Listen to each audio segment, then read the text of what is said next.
होती थी, अब तो सोनू निगम को बुला के कव्वाली पढ़वा तो कैसे हम मान लेंगे? बात है क्या नहीं है? अब तो सोनू निगम को बुला के कहकर साहब कव्वाली पढ़ेंगे, सोनू हम कैसे मान लेंगे? नहीं मानेंगे ना।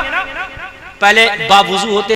हुसैन के बेटे ने कोई ताजिया नहीं बनाया ना, और ढोल तो जायज ही नहीं है, लेकिन कुछ बुजुर्गों से ताजिया साबित है, तो हम भी कहते हैं भाई जैसा बुजुर्गों ने बनाया ऐसा तू भी बना ले। बात समझिए मेरा, मैं ऐसा नहीं कि मैं ताजिए के बिल्कुल मुखालफत ना, सही ताजिए की मुखालफत मैं कभी नहीं करता हूं ना आला हजरत ने की है। आला हजरत ने जुमला लिखा मुरव्वजा ताजियेदारी हराम है। मुरव्वजा में ये खुराफाते हैं जितने भी है ना, ये खुराफाते जो मैंने बताया ये है। अगर कोई नक्शाए करबला रोज़े इमाम का नक्शा बना ले और एक जगह रख के ज़ियारत कर ले, जायज़ है। इसकी मुखालफत मैं नहीं करता, ना आला हजरत ने की, ना कोई मौलवी कर सकता, जायज़ है। सरकार मुफ्ती आजम हिंद भी ऐसे ताज़िये की मुंबई में जाके ज़ियारत फरमाते थे। आला हजरत के जो बेटे हैं, समझ रहे हैं आप, जैसे आप मदीने शरीफ का नक्शा बना लेते हैं, मस्जिद नबवी का तुम्हारे घरों में लगे होते हैं गुम्बद खजरा का नक्शा, काबा शरीफ का नक्शा होता कि नहीं होता, ऐसे ही करबला का नक्शा बना सकते हो। मगर ये नहीं है कि लाल किला, कुतुब मीनार ताजियों में हो रहे कि नहीं होते? कुतुब मीनार, लाल किला, ताजमहल, यानी क्या क्या यार, इससे ताजिए से क्या मतलब? ताजिए का मतलब ये है कि जब ताजिया देखो तो करबला याद आए, ताजिया देखो तो हुसैन याद आए, और जब हम लाल किला देखेंगे तो शाहजहां याद आएगा। कोई बात नहीं, कोई बात नहीं, कीड़े ये भी नबी का जिक्र सुनने आ रहे हैं, सब नबी का जिक्र सुनते हैं। बस आप सुनते रहे, मैं सुना, आप जैसे बैठे ना ऐसे सुनते रहे, मैं बड़ी काम की बातें सुना के चला जाऊंगा। आप इधर उधर हुए ना तो मेरी तकरीर इधर उधर हो जाएगी। असल में रटी हुई तकरीर आज तक नहीं की मैंने, मैं मजमे से जुड़ के बोलता हूँ, मजमा जुड़ा रहता है तो मैं बोलता रहता हूँ, मजमे का जॉइंट खत्म हो जाता तो रुक जाता हूँ। ताजिया इस हद तक जायज है, मैंने बता दिया।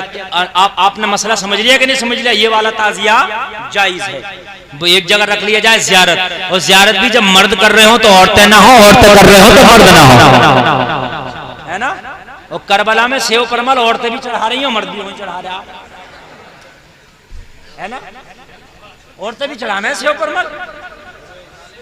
हाँ, बुरके पहन के खूब खचेड़ रही होती है करबला में।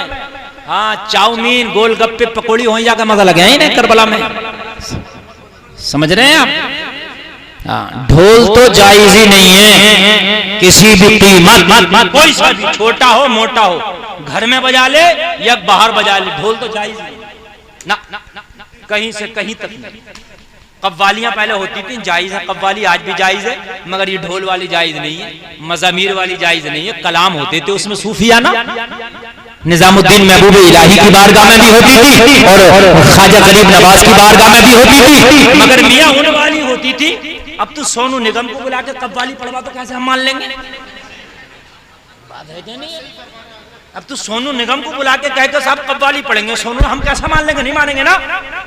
पहले बावुजू होते थे, बाशरा होते थे, इमामा शरीफ बांध के फिर बैठ के कव्वाली पढ़ते थे। ये मज़ामीर नहीं होते थे, कलाम होते थे सूफियाना। हमारे वो कव्वाली आज भी कर लो, जायज है। कहने भाई मौलवी कव्वाली की मुखालफत कर रहे हैं, यार हम कव्वाली की नहीं मुखालफत कर रहे, खुराफात की मुखालफत कर रहे हैं। जी बेशक। अरे भाई बात समझ रहे, नहीं समझ रहे हो तो और समझा दूं मैं आपको। अच्छा तो और समझा दूं, सुनिए। पानी तो ठीक है, जायज है, पानी ठीक है, जायज है, थोड़ी सी शराब डाल लो उसमें। अब को मौलाना तुम पानी की मुखालफत कर रहे हो यार, और भैया तेरी शराब की मुखालफत कर रहे हैं। जी बेशक। ये जो तूने चंद कतरे इसमें टपका लिए, जी जी, पानी है तो जायज, और तूने इसमें चंद कतरे भी डाल लिए ना, तो तू क्या है तो पानी। अरे कैसे पानी है, शराब क्यों डाली, है ना। बस मामला बस झगड़ा यहीं पर है। कव्वाली वो वाली जायज, ताजिया वो वाला जायज, मगर वही वाला हो। खेत तो खेत, किसी का घर तो घर, किसी के बाल को भी तकलीफ ना हो तेरे ताजिए से। ये है जी। बात समझ गए कि नहीं समझ गए आप? हाँ, एक बार जरा कह दो सुभान अल्लाह। सुभान अल्लाह। मैं कुछ काम की बातें बताकर जाना चाहता हूँ, मैंने बता दी आपको, अब आगे सुनिए। 1 घंटा तकरीर हो चुकी, बस बहुत जल्दी से सुनिए। इमाम ज़ैनुल आबिदीन ने लंगर खाना बनाया, वो लंगर खाने पे लिख दिया हुसैनी लंगर खाना। अपने आओ खाते जाओ, खैर आओ खाते जाओ, शहरी आओ खाते जाओ, देहाती आओ खाते जाओ, जो खाता खाता जाए, इसलिए कि मैंने बाबा के नाम पे ये लंगर खाना बनाया। जिंदाबाद जिंदाबाद, नारे तकबीर, नारे रिसालत, मसलके आला हजरत शुहदाए करबला हजरत अल्लामा मुफ्ती गुलफाम साहब किबला, नारे तकबीर, उलमाए किराम। बहुत खूब। अब ये बताओ मुझे कि ये कहां से जायज हो जाएगा? एक गांव में 1.5 लाख का ताजिया बना और 6 महीने से इमाम की तनख्वाह न गई थी। ये कहां से यार जायज हो जाएगा, मुझे बताइए आप।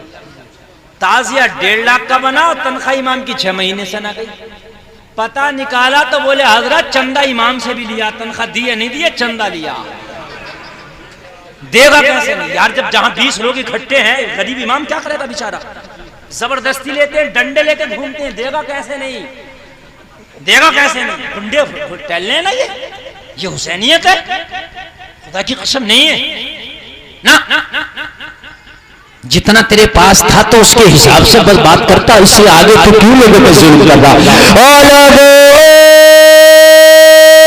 लंगर खाना चल रहा था, लंगर खाना चल रहा था, मुहर्रम में भी, मुहर्रम के अलावा में भी। अब सुनो आगे, अब आगे सुनिए। मैं जो तारीख पढ़ रहा हूँ ना, अक्सर ये तारीखें सुनने को नहीं मिलती है जो मैं पढ़ रहा हूँ। आपने शहादतें बस हद तक सुनी होंगी, वो शहीद हुए अली अकबर, शहीद हुए अली असगर के तीर लगाइए, बस सुनते हैं। 10 मुहर्रम हो जाती है, उसके बाद लोगों के जोश खत्म हो जाते हैं, बात खत्म हो गई। ना किसी को सुनाने का टाइम, ना किसी को सुनने का टाइम। फिर मुहर्रम आया, फिर शुरू हो गई। इसलिए मैं वो सुना रहा हूँ जो करबला के बाद भी क्या हुआ था उसको सुनो। इसकी जरूरत है, लोग सुनना चाहते हैं, है कि सुनना चाहते हैं कि नहीं सुनना चाहते हैं आप? हर आदमी सुनना चाहता है। और मुझसे तो सुनाना, तो मैं तो यहां तक सुना दूं कि करबला के बाद एक एक यजीदी का क्या हुआ था, कैसे मरे थे, उनका अंजाम क्या हुआ था, जो हुसैनी बचे थे उनका क्या हुआ, ये सब सुना दूं, मगर वक्त नहीं है। 11 बजे मुझे बैठना था, मैं 12:05 पे बैठा। 1 घंटा 5 मिनट तो पहले से ही मेरी गाड़ी लाइट चल रही है, समझ रहे हैं आप? हाँ, वो कवर कर रहा हूं मैं, अगर हो जाए तो आप सुनिएगा, आप सुनिएगा।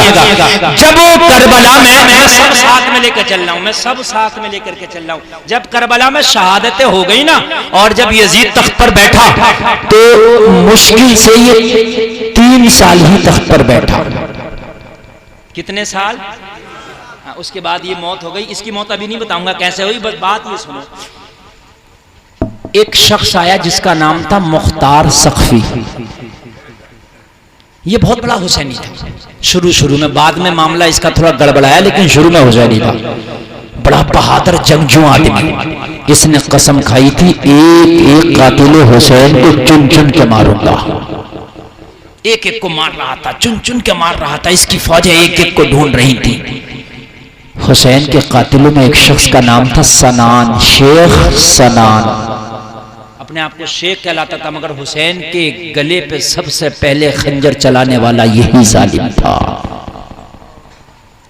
कोड़ के निशान थे इसके चेहरे पर। अल्लाह अल्लाह। नबी ने फरमाया था, एक कोड़ी कुत्ता मेरे खून में मुंह डालता है। जब पता चला मुख्तार को कि सनान ने हुसैन के गले पे खंजर चलाया था, कसम खाई, जब तक बिस्तर से अपनी पीठ नहीं लगाऊंगा, जब तक सनान का काम तमाम नहीं कर दूंगा।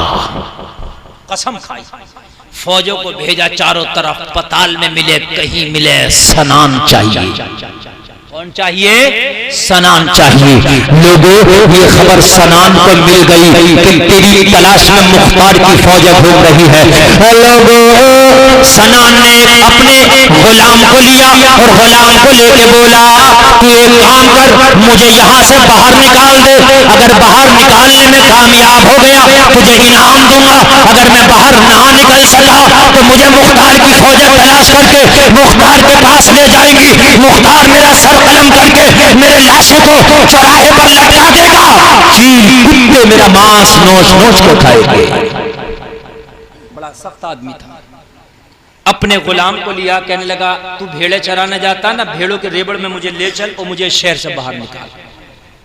मेरा तवज्जो करना, मैं तारीख पढ़ रहा हूं, ईमान ताज़ा हो जाएगा। वो उसका गुलाम कहने लगा मेरे पास तो कुल 10 या 12 भेड़े हैं, इनमें तुझे क्या छिपा सकता हूं? अगर हजारों का रेबड़ होता, सैकड़ों का, तो छुप सकता था, फिर क्या करें? कहने लगा तू एक काम कर, तू मरने का नाटक कर ले, तू मर जा, तेरा जनाजा लेके चलेंगे, कब्र में दफन करेंगे ना, तुझे ऐसे दफन करेंगे तू निकल के कब्रिस्तान से भाग जाना, इसलिए कि शहर का मुहासरा इस वक्त मुख्तार की फौजें कर चुकी है। शहर से ही तो निकालना है, जनाजे के जरिए तुझे निकाल लेंगे। हाय हाय हाय, मरने से पहले मरना पड़ा, मरने से पहले मरना पड़ा। जनाजे की शक्ल में लेके गए लोगों। जब जनाजा दफन करने की बात आई तो उसका गुलाम बोला कि मुझे को ये काम करने दो, सब हट जाओ। बस कब्र में रख दिया, इंतजार करता रहा मौके का कि अब निकल जाए। लोगों जरा गौर करना, तारीख में आता है सनान निकला, शहर ही छोड़ दिया। शहर में रहूंगा तो मुख्तार की फौजें मुहासरा करके बैठी हैं, नहीं छोड़ेंगी। निकला, डरा था, इतना भागा, भागते भागते मदीना पहुंच गया। कहां पहुंच गया? और मदीने में मालूम है कहां पहुंचा? इतना भागा, मदीने में हुसैनी लंगर खाने में आ गया। कहां आया? वहीं आ गया। खाना चल रहा था, कई दिन का सफर का था, भूखा थका आ रहा था, इसने देखा ही नहीं बोर्ड पे क्या लिखा है। बोर्ड नहीं देखा, भूखा था, खाना देख गया, खाना देखा तो खाने पे टूट पड़ा। बोर्ड पढ़ने की कहां फुर्सत, खाने पे टूट पड़ा। इमाम ज़ैनुल आबिदीन लंगर खाने में लोगों को खाना खिला रहे थे, बाप के कातिल पे नजर पड़ गई, पहचान लिया तो सनान है। ये तो वो है जिसने बाप का गला काटने के बाद खेमों को आग लगाई थी। ये वही है जिसने मेरे कोड़े मारे थे। ज़ैनुल आबिदीन खुदा की कसम उठे, कुर्सी से इसके पास आए, जो इसे खाना खिला रहे थे उन्हें हटाया, बोले ये मेरा मेहमान है, आज इसकी जियाफत मैं अपने हाथ से करूंगा। यार कह दो ना सुभान अल्लाह। वहीं आ जाओ जहां मैं कह रहा था कि खाना तो कुत्ते को भी खिलाना सवाब है, खाना तो दुश्मन को भी खिलाना सवाब है। ये हुसैन का बेटा है, अपने हाथ से खाना खिलाने लगा। सनान ने निगाह उठाई, चक्कर में पड़ गया। मैं बारिश से भागा, परनाले के नीचे आके खड़ा हो गया। वहां से मुख्तार से बचा था, ज़ैनुल आबिदीन तो अब नहीं छोड़ेंगे, बाप का बदला लेंगे, ये अब खिला के मारेंगे, पिला के मारेंगे। हाय मैं कहां फंस गया, हाय मैं कहां फंस गया। मैंने तो अपने पैर में कुल्हाड़ी मार ली। मैं वहां से बचा हूं तो मैं यहाँ आ गया, आसमान का गिरा खजूर में अटक गया। मैं क्या करूं, बड़ा होपलेस था। मेरे इमाम ने इसको तसल्ली देते हुए कहा मेरे मेहमान परेशान ना हो, तुझे किसी तरह की तकलीफ नहीं होने दूंगा। जब तक ज़ैनुल आबिदीन बाकी है, जब तक तेरे ऊपर कोई उंगली नहीं उठा सकता। क्या जमाना है, कभी यूं भी सजा देता है, मेरा दुश्मन मुझे जीने की दुआ देता है।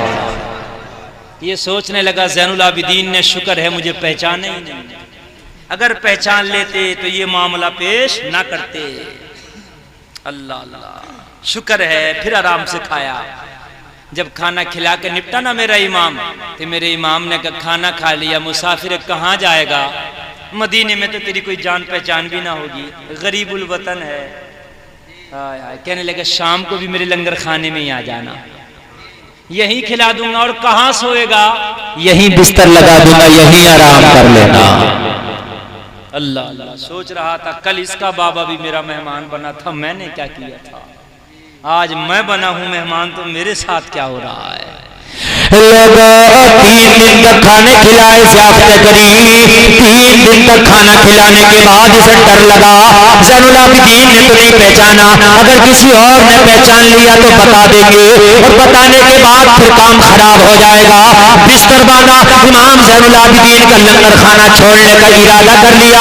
जैसे ही लंगर खाने से निकलने लगा, लंगर खाने की जो कमेटी के लोग ने पकड़ लिया, कहाँ जाते हो? कहने लगे मुसाफिर हो, अपने सफर को जारी रखना चाहता हो, 3 दिन की मेहमानी हो गई, काफी है। कहा जाओ जाओ, शौक से जाओ, मगर लंगर खाने की एक परंपरा है, यहाँ गए जब भी कोई मेहमान यहाँ से जाता है तो लंगर खाने के जो मालिक ज़ैनुल आबिदीन हैं उनसे आखिरी मुलाकात करके जाता है। और ये यही नहीं करना चाहता, उनसे ही नहीं मिलना चाहता।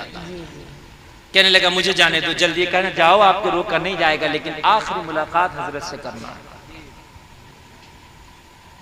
बहालत मजबूरी राजी हो गया, चलो मुझे लेके चलो। इमाम के दरवाजे पे जाके दस्तक दी, मेरा इमाम निकल के बाहर आया। कौन हो? कहने लगे मैं वही मेहमान हूं जो 3 दिन पहले आया था, मुझे जाने की इजाजत दो। मेरे इमाम ने फरमाया जा शौक से जा मेरे मेहमान, इस 3 दिन में अगर मेरी मेजबानी और जियाफत में कोई कमी रह गई हो तो मुझे माफ कर देना। ये हुसैनियत है कलेजा किसी के पास तो मुझे बताओ। है आप तो सगे भाई को अगर जरा सी बात हो जाओ ना तो चेहरा नहीं करते उधर, है ना। हाय दूध पिलाने वाली माँ से कोई बात हो जाए ना तो चेहरा नहीं करते। तुमने तो दरवाजे लगा लिए, तुमने तो दीवारें लगा ली, इधर माँ का कमरा इधर मेरा कमरा, तुमने तो घर अलग कर लिया। हाय जिस माँ ने ना अपने जिगर का खून तुझे अपनी छातियों से पिलाया था, तूने उसी माँ से दरवाजे अलग कर लिए, तूने अपनी दीवारें अलग कर ली। हाय हाय ये बाप का कातिल तक कह रहे 3 दिन की मेहमानी में कोई कसर रह गई हो मुझे माफ करना। यजीदी था दिल कट्टर था मगर हुसैनी अखलाक ऐसा दिल पे असर किया कि इसका दिल कांपने लगा। हुसैनी तलवार के सामने यजीदी चट्टान भी नहीं रुकती। अल्लाह अल्लाह। कहने लगा शेख मुझे जाने दें, इजाजत दें, मैं शुक्रगुजार हूं आपका कि आपने 3 दिन तक मेरी मेहमान नवाजी की। ज़ैनुल आबिदीन ने कहा इतनी भी जल्दी क्या है, जरा आखिरी मुसाफा तो कर ले। ये डरा कहीं आखिरी मुसाफा सिग्नल पर नहीं है मेरी सजा का। डरा, कहा डरने की जरूरत नहीं, करीब बुलाया। जब मुसाफा किया इमाम ज़ैनुल आबिदीन ने जुब्बे की जेब में हाथ डाला और जुब्बे की जेब में हाथ डालने के बाद जितना भी दिरहम और दिनार जेब में था निकाल के मुसाफा करके इसे दे के बोले ये अली के घर की परंपरा है, जब हमारे घर से कोई मेहमान विदा होता है तो उसे नजराना दे के विदा करते हैं। जिंदाबाद जिंदाबाद, नारे तकबीर, नारे रिसालत, मसलके आला हजरत, शोहदाए करबला, जिक्र करबला, नारे तकबीर। बहुत खूब। हम उसे नजराने दे के विदा करते हैं। हमारी चौखट का आने वाला कभी खाली हाथ नहीं जाता। अब सनान के दिल में आई, अब गला कटे या बचे मगर अब बोलूंगा। हद हो गई शराफतों की, हद हो गई वफाओं की, अब नहीं सोलूंगा बोलूंगा।